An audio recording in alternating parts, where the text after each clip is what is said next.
Studio Kalango Info Soir, mesdames et messieurs, bonsoir, ravi de vous retrouver pour cette dernière édition de l'an 2025. Voici les titres. Ouverture ce mercredi 31 décembre 2025 de la session extraordinaire du Conseil consultatif de la refondation. Les explications dans ce journal. Les travaux de la rencontre sur le dialogue national intergénérationnel se poursuivent à Niamey. La femme est à l'honneur. Vous entendrez la réaction d'une femme dans ce journal. Au micro, je suis Abibou Garba. Mesdames et messieurs, bonsoir. Le Conseil consultatif de la refondation s'est réuni en session extraordinaire ce mercredi 31 décembre 2025. L'ordre du jour de cette session porte sur le contenu de l'ordonnance relative à la mobilisation générale pour la défense de la patrie.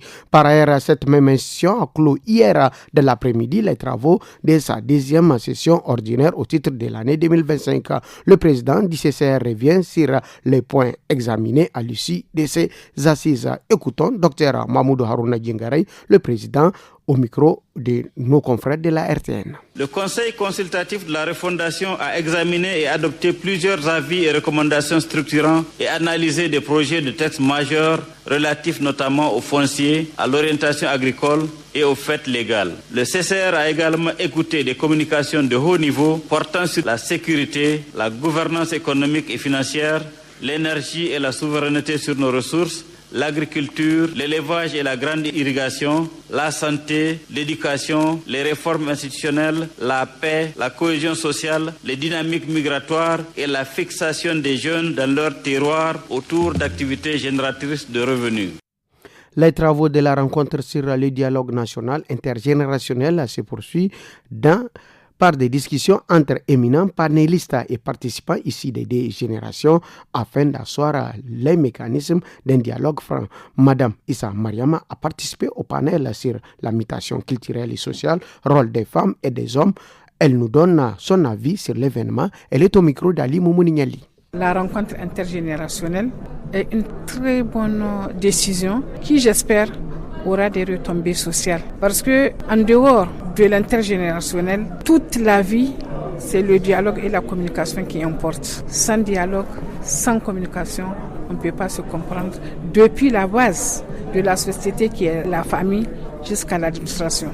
Et je pense que la mutation socio-culturelle, elle se fera franchement par un dialogue franc. Mécanisme de prévention et gestion des conflits et techniques de gestion des activités génératrices de revenus, c'est le thème d'un atelier de formation de 48 heures organisé par ONG Larassou au profit de 60 femmes des différents groupements féminins de la ville d'Engingemi. Suivant à ce propos, Magajisani, le coordinateur de l'ONG Larassou, au micro d'Abdoulaye Mena.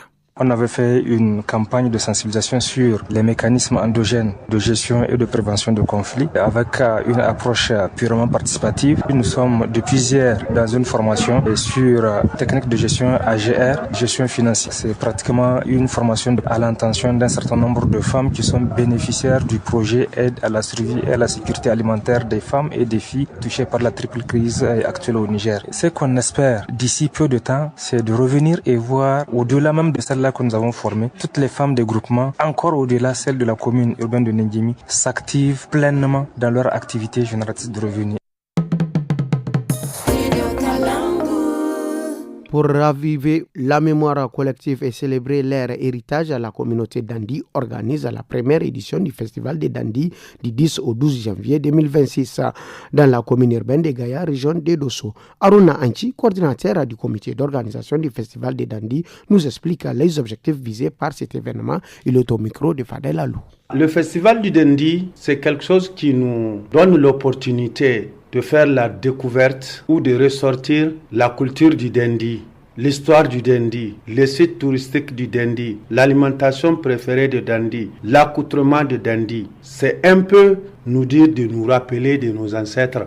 Donc c'est pourquoi nous, communauté du Dandi, nous nous sommes intéressés à cette culture du Dandi et organisé dans ce sens le Festival du Dandi qui va regrouper tous les fils du terroir du Dandi. C'est tout pour ce journal. Bonne et heureuse année 2026.